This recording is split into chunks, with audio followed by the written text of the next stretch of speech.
I'm Monica Cruz, bringing you the latest in worker struggles and labor organizing across the country.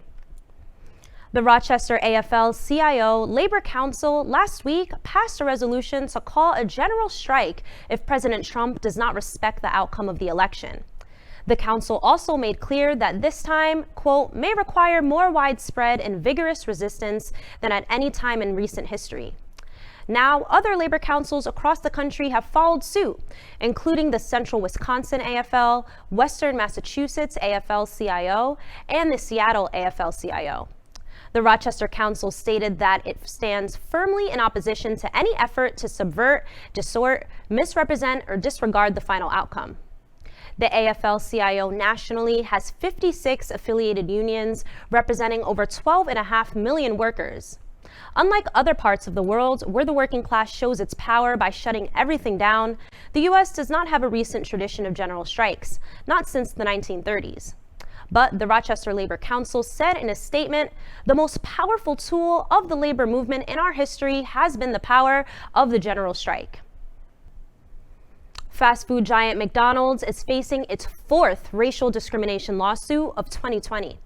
Black workers at the Rock Island, Illinois location have filed a federal civil rights suit arguing that managers acted in a racist and derogatory manner toward them. In a statement from their attorney, the suit alleges that management, quote, treats Black employees less favorably than non-Black employees, including by discriminatorily cutting their hours, and made statements claiming that Black workers are lazy, have the wrong attitude, and cannot do simple tasks.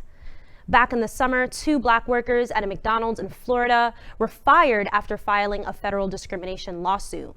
In their complaint, the Illinois workers say these allegations are symptomatic of a pattern or practice of McDonald's corporate leadership's failure to address pervasive racism and anti-Black sentiment throughout the organization. Last Thursday, over 150 teachers from at least 45 schools in the Houston Independent School District took part in a sick-out to demand safer conditions in schools. This came after the district reopened all of its 280 schools for in-person learning and loosened its policy on closing schools where COVID cases are found. Houston is the 7th largest school district in the country, serving over 200,000 children. The protesting teachers are calling for a maximum of 15 students in a classroom with 6 feet of social distancing required, serving meals outside or in large, well-ventilated areas, improving HVAC and air circulation for all classrooms, and adding mask policies to the student and staff code of conduct. Some students also joined the sick-out in solidarity with their teachers, whose demands echo those of millions of other teachers and school workers across the states.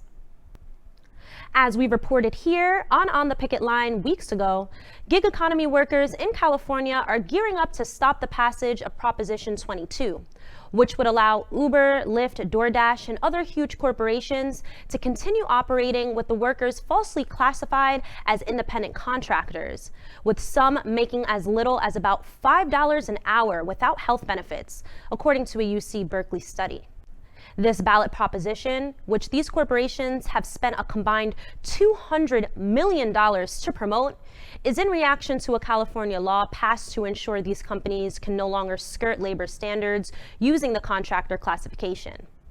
I spoke with Cherri Murphy, a Lyft driver in Oakland and lead organizer with Gig Workers Rising.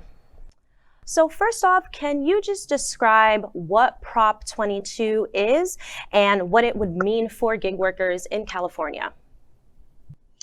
It's simply this. It's a ballot measure written by multi-million-dollar corporations that were written and purchased by Lyft, Uber, and DoorDash to deny workers a basic wage and labor protections and create a special exemption for themselves. In the middle of a pandemic and the movement for Black Lives Matter, it's critical that we uplift and downplay any measure that is economically and racially unjust.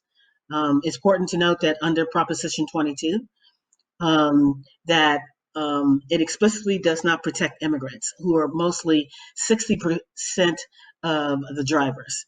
What I always say is that this is a racist and discriminatory ballot measure, and that the majority of drivers are communities of color.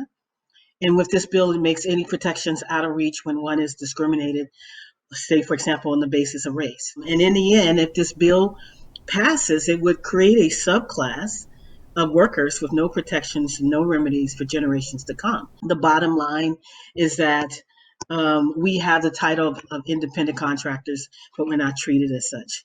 We can't set our own rates. We can't make our own decisions. We're told where to go and when to go. And if we refuse to ride, there are consequences. Now, what do you believe that gig economy workers need most? What workers need most is the ability to be in a safe environment, right? To be free from discrimination, to have the opportunity to have fair wages and collective bargaining and sick leave, particularly in the middle of a pandemic. I know of drivers who have died because they were faced with an illness that had the potential to kill them, or to get out there and secure their their housing and their bills. And that shouldn't be a choice.